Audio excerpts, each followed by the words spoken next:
جهوار نارین گرزه و سیبای حتی کنکوشیا پوچو او سه تابلون بخونه هاتین رنگ کرنو برین نهاتین هلپیچان و درمان گرن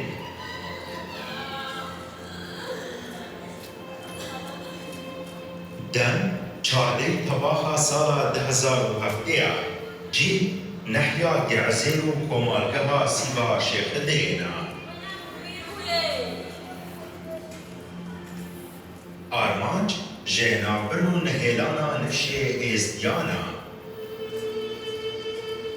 تو ده روژه که ایرو دو بری 19 سالان لدمشمه هفتی ایواره او دمه بو گله و خناوه و بارانه و بسه کاره چکرنا شیوه دکرین چوار ترمپیلن بارهلگرین هندیگری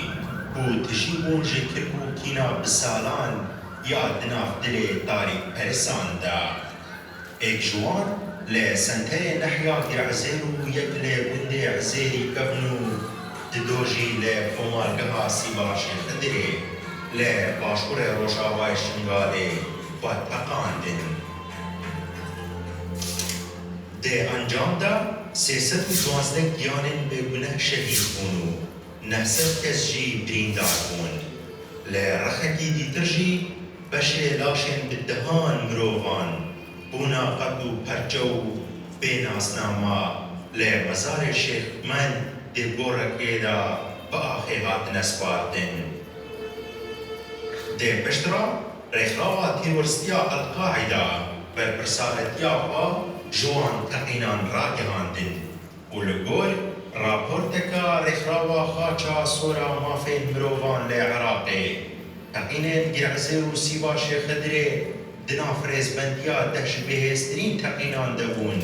لدیروکا عراق و روشلاتا نبراستا افچخ دا لأصل هر بیرومتیه تجمنین خواب و گولا رسن او بو پیشبرین گرعزه و سیبای ساخ نبو بون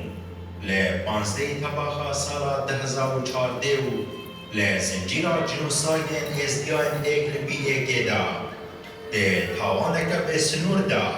رخراوا تیرورستیا داعش لبنده کوچو کنکوشیتا دیگر ده در حق ازدیان دا گرین ده انجام دا 421 کس دگورن قوم دا دانا برفیشکان کوژه زاروک و خورتوکان میران پیک دهاتن